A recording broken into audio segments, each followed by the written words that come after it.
Umaga!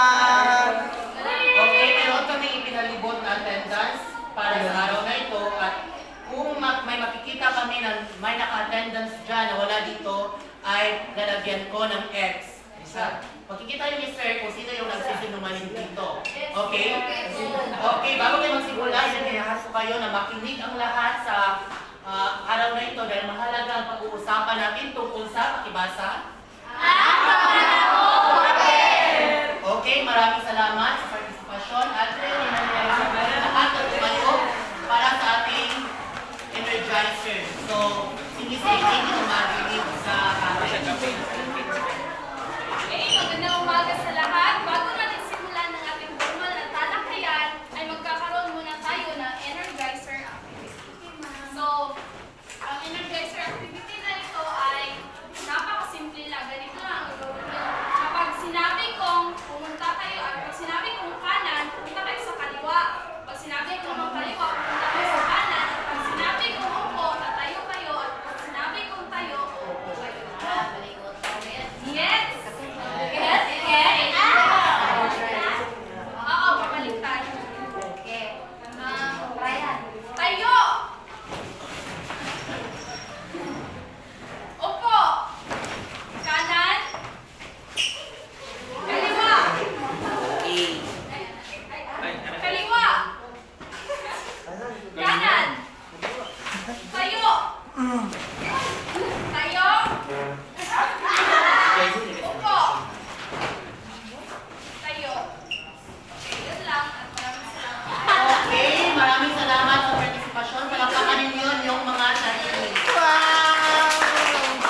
Okay, ngayon naman ay pumunta na tayo sa ating formal na talakayan. Jane, bakit ka nag-iingay dyan? Okay, makinig na mabuti. So, ang ating talakayan ngayon ay ang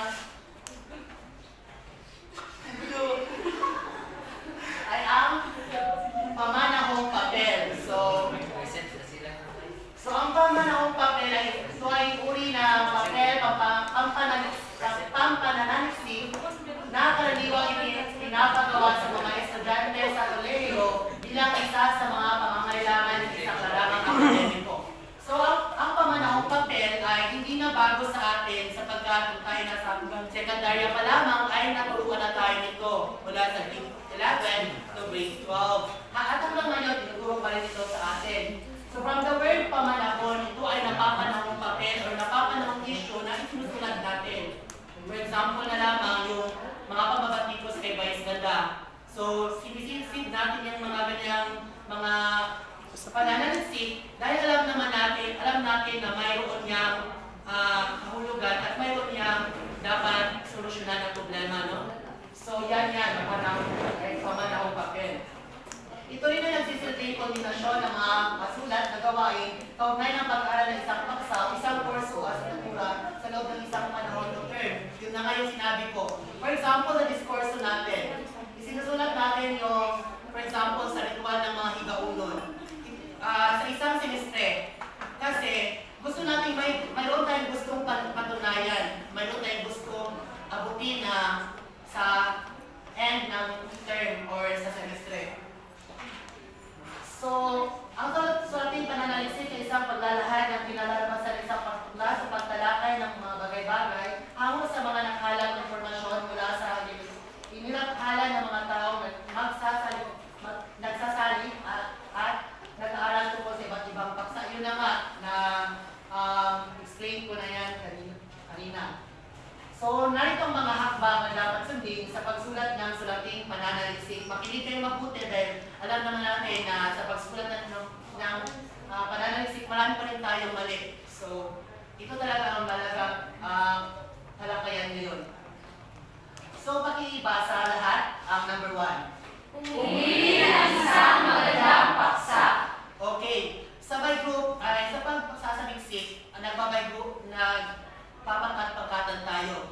So, dyan na natin dapat piliin ang paksang napakagandang pag-aralan. Huwag yung putyo-putyo lang dahil baka ma-pongs tayo sa ating mga guro. No? Pangalawa, basahin. Suriin ang iyong paksa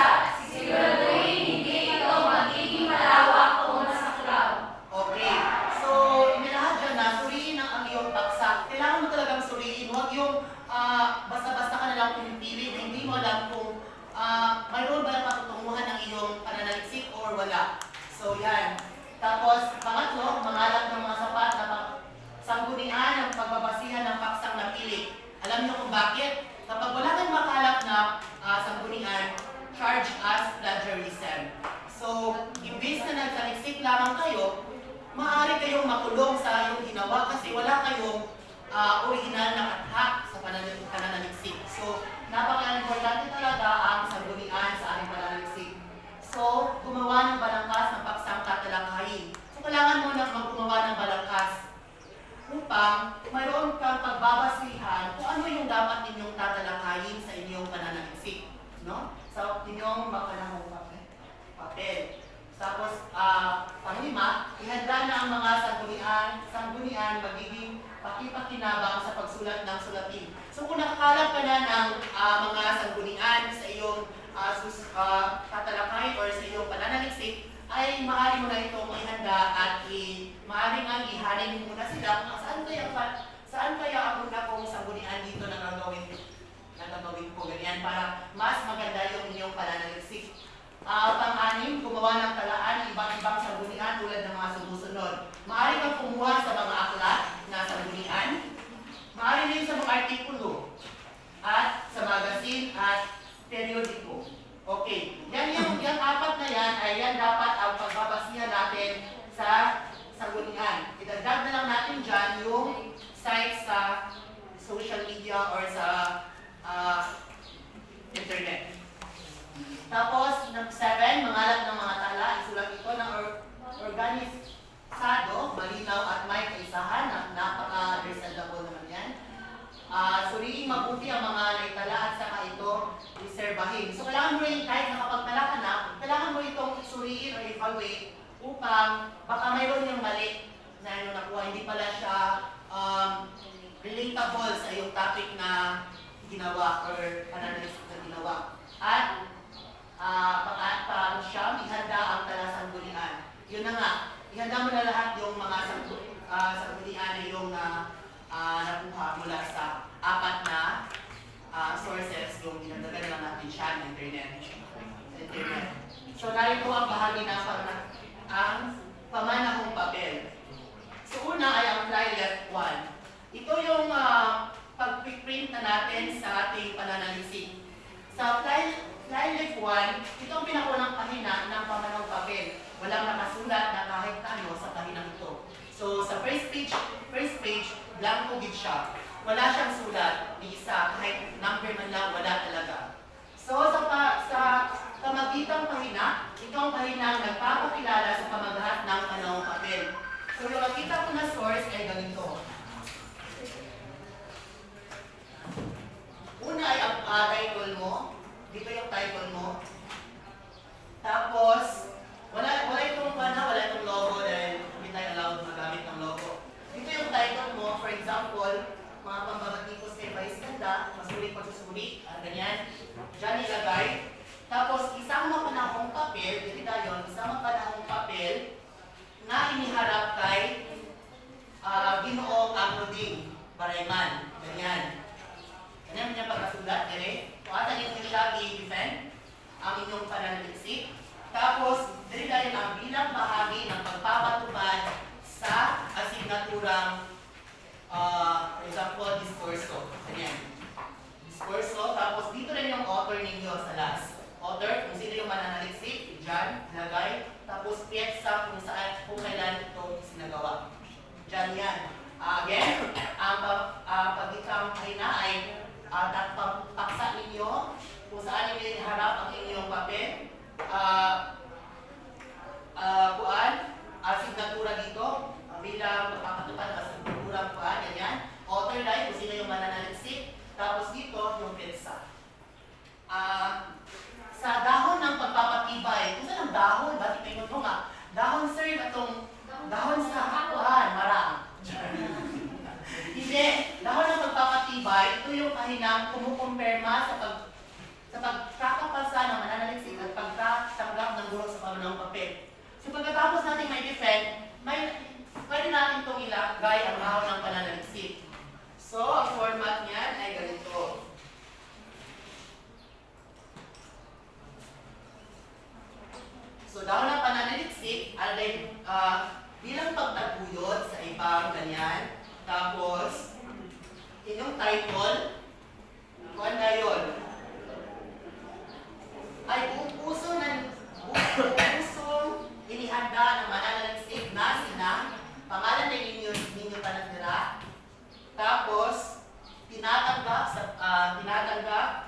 sa ngalan ng Kagawa ng Pilipino, Kolehiyo ng Edukasyon,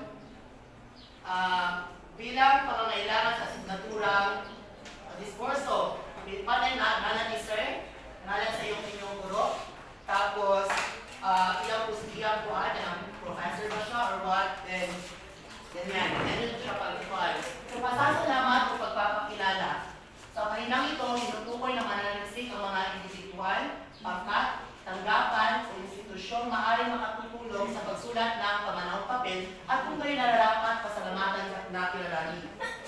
So, una, ang mga mananaliksik ay nagpapasalamat. Ganyan. Maaaring rin kayo sa mga mag-aaral, sa mga guro, sa professor, at sa mga magbabasa. Ganyan siya pag-start. So, dito naman tayo sa talaan ng mga nilalaman. Ito yung table of contents. So, maaari dito yung nilalaman, as page nila. Kung nakalisunod, sa nilalaman kung may kasunod pa siya, pwede siya 1.1, 1.2, 1.3, hanggang sa matapos. Tapos, for example, anong introduction dito? Introduction, tapos methodology. Yan. 2.0. 2.0. So, sa methodology, nandyan ang research local. Diba? Bali yung research local is 2.1 na siya. Ganyan. Ang talaan ng nilalaman. So, ang talaan na yan, o graph, dito nakatala ang bawat pamagat ng bawat talanayan o at graph na nasa loob ng walang papel. Kabilang ang kayo natin sa nagagawa ng bawat isa. So, dito na tayo sa fly left 2. Ito ay napakahalaga. Pagkatapos natin itong lahat, yung nabanggit ko kanina sa fly left 1, mag-fly left 2 na naman kayo ng blanco pa rin. Yan ay sinyales sa nasa ibang bahagi ka na ng mananalisik. So, dito, at si Ma'am Elaine Mendoza na ang tatalakay sa Kabanata 1 ang suliranin at kalimiran nito. Okay? Upo. Tayo. Okay, para sa Kabanata 1, ang suliranin at kalimiran nito. Layunin, panimula o introduction. Shara, maaari mo bang basahin ito? Ito ay isang maikling talatang kinakapapalagwan ng pagkakalagang pagtalakay ng pananaliksik. Okay, sa pahinang ito, introduction. So, dito sa pahinang ito nakalagay ang introduction ng inyong pananaliksik kung saan ipapahayag o ipakilala nyo po ang inyong kung ano ang inyong pamagat o paksa. Pangalawa, layunin sa pag-aaral. Dito, nilalakad ang layunin o dahilan kung bakit isinasagawa ang pananaliksik ng paksa ng pag-aaral. Tinutukoy rin dito ang specific na suliranin na nasaan yung matanong. So, alam naman natin na kapag sa pananaliksik ay meron tayong tatlo o apat. Tatlong layunin o ang tatlong layunin na ito ay anyong patanong para ang inyong layunin ang inyong pananaliksik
Biblia sa pahinang ito nakalagay ang mga salita na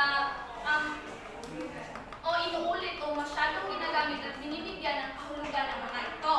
Naiintindihan niyo ba? Okay, galing. Kabanata 2, mga kaugnayan ng pag-aaral at literatura. Una, tinutukoy dito ang kaugnayan na literatura o babasahin may kaugnayan sa pananaliksik. So, sa inyong gagawing pananaliksik, napakahalaga na merong kaugnay dahil para mas mapatibay ang inyong pananaliksik. Pangalawa, dito tinutukoy kung sino-sino ang mga may akda ng naunang pag-aaral o literatura, disenyo ng pananaliksik na ginagamit, malayunin ang mga resulta ng pag-aaral. So, mahalaga rin na mahalaga din na ilagay ninyo ang ayon kay, so di ba ihahayag nyo ang mga pangalan nila. Tapos disenyo ng pananaliksik, dito ilalagay nyo kung kwantitatibo ba or kwalitatibo ang inyong pananaliksik. Dito ipinapaalam ng mga mananaliksik ang kasalukuyang estado ng kaalaman kaugnay ng kaniyang paksa. So, dito is ilalagay mo rin kung ano na ba ang estado ng iyong pananaliksik. Mahalaga rin na ilagay yan. Tapos, bago at nalimbag sa loob ng huling 10 taon. So,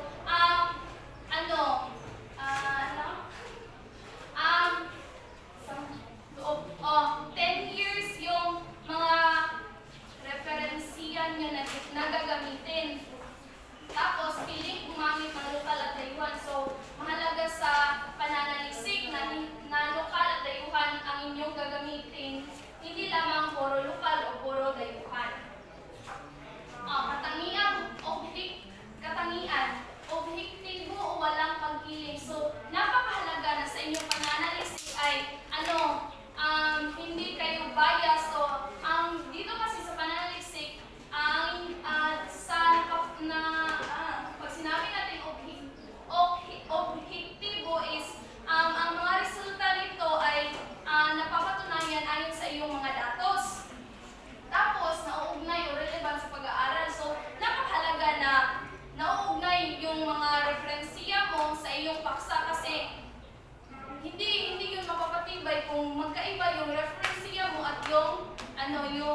Hindi, wrong. Paki-ekis ang kalingalan sa ating natalita. Sige, Mike. Kwalitatibong pananiksi. Oh! Bigyan natin ng tatlong palakpak si Mike. Next. Ito naman ang respondente ng survey. Sorry. Via, dapat yung via, tapos PP. So, ito ang mga napiling respondente sa pag-aaral. Kung ilan sila at paano at bakit sila ang napili. Next. Instrumento ng pananaliksik. Inilalarawan. Kayo na lang magbasa. Sige, lahat. Inilalarawan ang parang ginamit ng pananaliksik sa pangarap ng mga datos at impormasyon. Sa bahagi nito, maaaring mabagit ang interview o pagpipahayag, pagkandak ng survey at pagsagot sa survey questionnaire. Sa mga respondente, bilang pinakakaraniwan at pinakamadaling paraan applicable sa isang descriptive, analytic at essential. So, gaya ng nakasulat dito, paraang ginamit ng pananaliksik. O sa English, yung metodolohiya. Yung metodo ginamit natin. Gaya ng survey, interview, mga questionnaire. Ganyan. So, ganyan. Sa kabila. Sunod naman ay treatment ng mga datos. Inilalarawan kung anong statistical na paraan na ginamit upang ang mga numerikal na datos ay may larawan. So dito, nakasulat ang mga datos na ito ay nagsisiling kasagutan sa mga katanungang inilahad ng pag-aaral ng pananaliksik. So, sa dito sa treatment ng mga datos, magbigay ng halimbawa, Janacel. Sa magbigay, like, ano ba ang treatment ng mga datos? Makikita ito sa papel. Diba? Yung naikollektang datos ng pananaliksik. Dito makikita ang wow, yan. Dito naman sa kabanata 4 ang tagong, konklusyon at rekomendasyon. Labo. Lago? Gamay? Akiwasa, anak. Puti, wala siya. Mga datos at impormasyong nakalak ng pananaliksik sa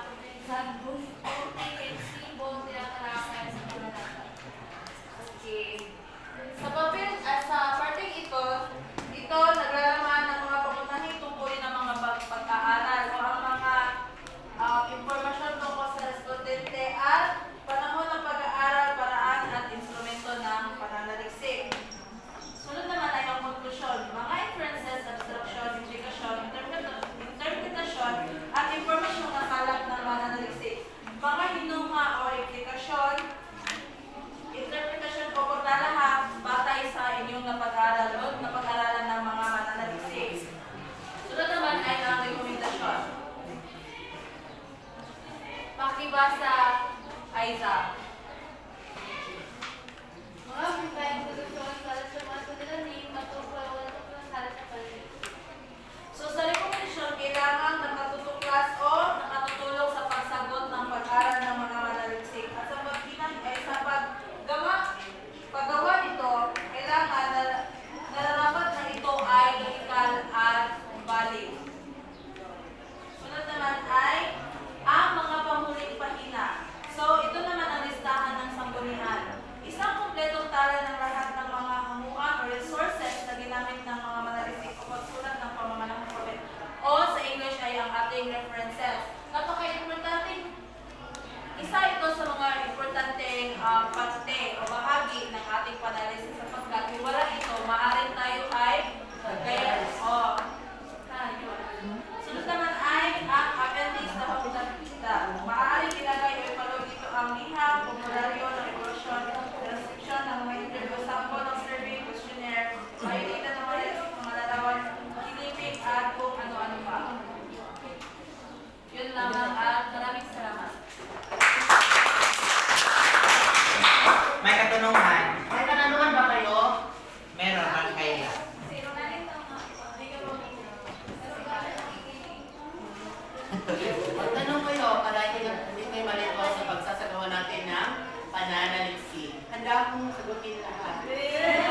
Okay, mali na natin.